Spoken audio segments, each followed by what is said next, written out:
Você já se sentiu perdido entre o amor e a raiva, a paixão e o afastamento? É como se você vivesse um relacionamento de altos e baixos, uma verdadeira montanha-russa.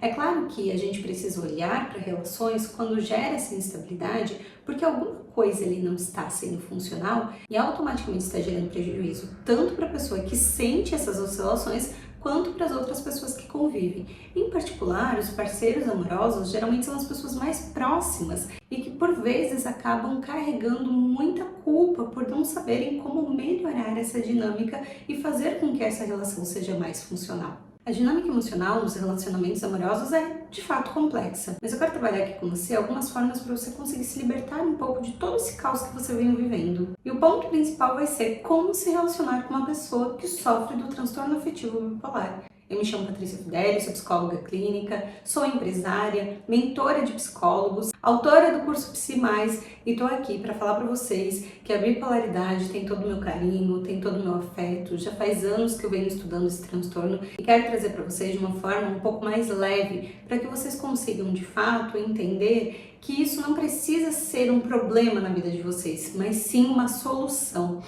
Quando a gente fala sobre diagnóstico, é muito comum que as pessoas vejam um bicho de 7 cabeças. Não quer dizer que não há sofrimento, não quer dizer que não seja desafiador, mas a gente tem que parar de rotular as pessoas por um diagnóstico, porque ali a gente tem outro ser humano que precisa de um acolhimento, que precisa de um incentivo, que precisa de realmente um conforto vindo das pessoas que realmente as amam. Agora vamos pensar o que acontece quando amor e raiva entram de uma forma constante numa relação e passam a fazer parte da vida de um casal.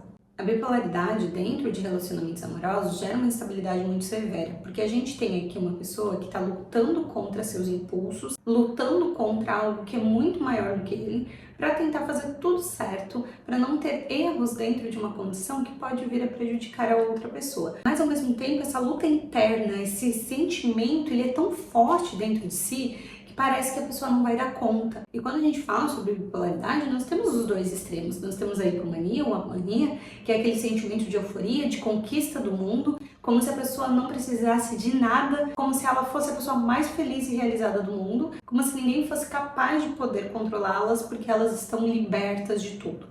E ao mesmo tempo vem em seguida a ressaca moral, que é aquela depressão que muitas vezes deixa a pessoa na cama, muito mal, se sentindo perdido e pensando nas consequências muitas vezes dessas ações impulsivas. Então é uma briga constante, essa pessoa ela está sofrendo, ela não consegue dar uma justificativa para as ações dela. E isso faz com que ela, de fato, não consiga se perceber, não consiga entender totalmente a sua personalidade. E é isso que a gente trabalha aqui em consultório, o autoconhecimento, porque identificando os gatilhos a gente consegue diminuir o risco. Aquele paciente que entende o porquê dele fazer o que ele faz, assim que ele consegue perceber o que faz ele entrar em hipomania, em mania, é diminuído quando essa pessoa consegue diminuir o meio que faz ele entrar nesses excessos. Relacionamentos amorosos são desafiadores por natureza. As pessoas já têm uma complexidade maior em conseguir se relacionar, visto que são criadas em ambientes diferentes, com crenças diferentes e que muitas vezes acabam gerando conflitos por identidade, por personalidade, por interesses e assim por diante. Mas se já é difícil nos próprios relacionamentos comuns, imagina só quando a gente tem um diagnóstico que está envolvido e esse diagnóstico gera uma instabilidade. Então, o que a gente pode fazer aqui para tentar entender melhor esse quadro? Primeiro, entendendo como seu parceiro se sente. Se você é uma pessoa que sofre do transtorno afetivo bipolar ou você está com uma pessoa que tem esse diagnóstico, é importante que você entenda a outra pessoa ou mesmo se entenda. Então, aqui eu vou trazer para vocês algumas condicionantes, principalmente esse quadro no indivíduo. Começando pelos altos da mania. Aqui nesse estágio, o parceiro pode ser excessivamente carinhoso, super estimulante ou até mesmo, que acontece com frequência, imprevisível. E aqui ele vai tomar grandes decisões sem pensar nas consequências, ou seja, ele pode colocar uma velocidade extremamente alta num carro, ele pode fazer uma compra com um valor que ele não teria para gastar, Ele pode muitas vezes colocar roupas e maquiagens ousadas totalmente desproporcional para o ambiente onde ele está indo, assumir riscos profissionais sem pensar no amanhã, acabar em vícios de jogos, seja online ou mesmo presencial, ou até mesmo largar tudo que tem, seja sua família, seu emprego, simplesmente virar as costas para o mundo, seguir adiante e ter a vida normalmente como se não dependesse de mais nada. Já os baixos da depressão vai gerar sentimentos de reclusão, de sonolência, de tristeza, vai fazer com que essa pessoa se torne muito mais distante, desmotivada e muitas vezes até incapaz de demonstrar sentimentos positivos. E isso faz com que a outra pessoa do relacionamento se sinta muitas vezes negligenciada, porque pega aquilo lá pra ela como se fosse um problema do relacionamento, enquanto é algo do indivíduo que precisa ser tratado. E aí, aqui entra uma coisa muito importante, que é a falta de comunicação. Eles não querem falar sobre o que eles estão sentindo. Eu tenho vários pacientes com TAB, e aqui no consultório é muito comum o paciente vir para a sessão e falar: "Psi, hoje eu não quero conversar. Hoje eu não quero falar, eu só vim porque eu tenho que vir, mas eu não quero conversar." Muitos cancelam a sessão em cima da hora porque não conseguem, não querem, acordaram mal e mesmo que queiram falar sobre, não conseguem. E é claro que nesse momento vai gerar uma explosão de sentimentos ruins para outra pessoa, porque ela vai achar que é tudo sobre ela.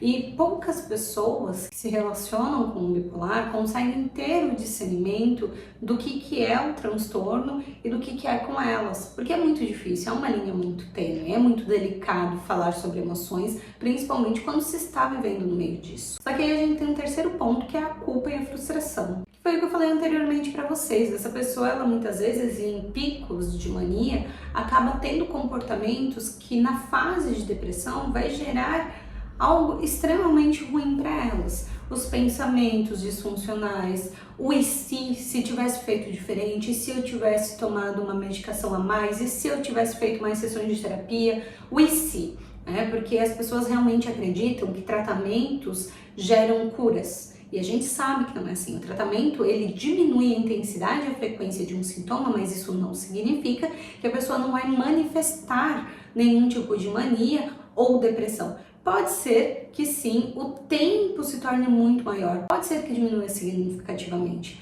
mas a gente não pode esperar que o tratamento vá fazer milagre. Mas ainda existe o tabu, as crenças de que se fizer tudo direitinho a pessoa vai aí ser curada, e a gente sabe que não é bem assim. Seria meu sonho como psicóloga, né, dizer pro meu paciente: vai querido, vai com Deus, você tá curado, mas a gente sabe que não é bem assim. Entendendo que o seu parceiro tem um TAB e entendendo também essas fases do TAB, é importante então que você tenha uma comunicação clara e assertiva, para que a pessoa sinta que ela pode contar com você, que seja uma comunicação sem violência, ou seja, que você não fique fazendo aquela manipulação, aquela chantagem sutil, fazendo a pessoa sentir ainda mais culpa do que ela já sente, que não seja aquela comunicação onde você vai ficar jogando na cara os erros daquela pessoa, que não seja uma comunicação de briga e cobrança, onde você espera que a pessoa vá fazer muito mais do que ela consegue naquele momento. Então tem que ser uma comunicação que realmente faça sentido para vocês dois, que seja uma fala onde você tenha carinho, onde você tenha empatia, onde você tenha cuidado, porque a outra pessoa não faz as coisas propositalmente. Ela realmente aí tem um agravante, uma questão do cérebro que é alterada e faz ela ter comportamentos que muitas vezes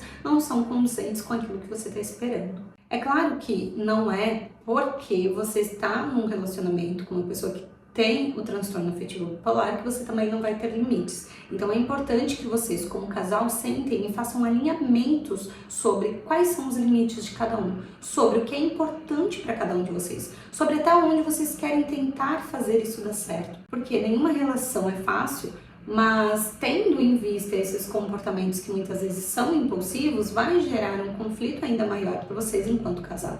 Então vocês precisam entender quais são as limitações do seu parceiro e quais são as suas limitações também, né? Para que vocês tenham aí um direcionamento mais efetivo, que seja um direcionamento mais saudável para vocês. E uma das dicas mais importantes é que você incentive o seu parceiro a fazer um tratamento. As pessoas fogem de tratamento. E eu falo com convicção que quase todas as pessoas que têm o transtorno bipolar não querem fazer o tratamento. Porque é difícil falar sobre as emoções quando eles estão em mania, eles acreditam que estão super bem, e quando eles estão em depressão, eles não querem comunicar, eles não querem falar com ninguém, inclusive com um profissional.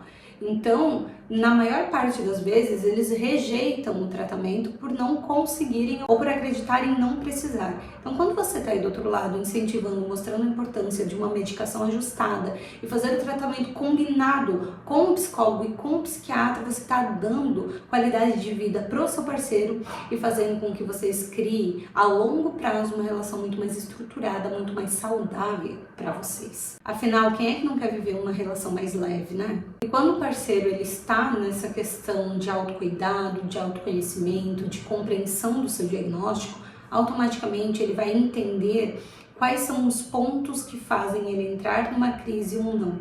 E é justamente entendendo esses pontos que vocês, como casal, vão poder se unir para que diminua a probabilidade de serem colocados nessa situação novamente. Quando a gente faz algo sozinho, a gente tem uma certa força de vontade, mas quando nós temos alguém que nos impulsiona, que nos puxa para cima, o processo fica muito mais leve. Cuidar de si é essencial. E existem algumas coisas que são inegociáveis em qualquer diagnóstico, e eu vou reforçar aqui, que é um sono equilibrado, ou seja, uma qualidade de sono real, aquela qualidade de sono que vem desde a higiene do sono. Além do sono, a alimentação e, obviamente, a prática de atividade física. A pessoa que não faz nenhum exercício provavelmente não vai ter uma melhoria muito significativa.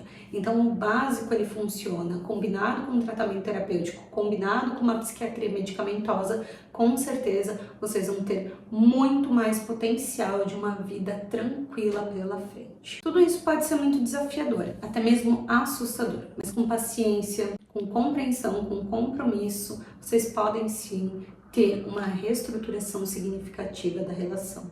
Quando se há empatia para entender o lado do outro, você consegue cruzar situações inimagináveis. Eu espero que aí do outro lado eu tenha te ajudado pelo menos um pouco a entender como se relacionar, como entender essa dinâmica. Existem muitas questões, existem muitas coisas, muitas variáveis. E se você tiver qualquer dúvida, já deixa aqui nos comentários, se inscreve no canal. Eu quero poder te ajudar, eu quero levar um pouco do meu conhecimento até você. É só você me deixar aqui como eu posso te ajudar, que eu farei isso com todo o meu coração.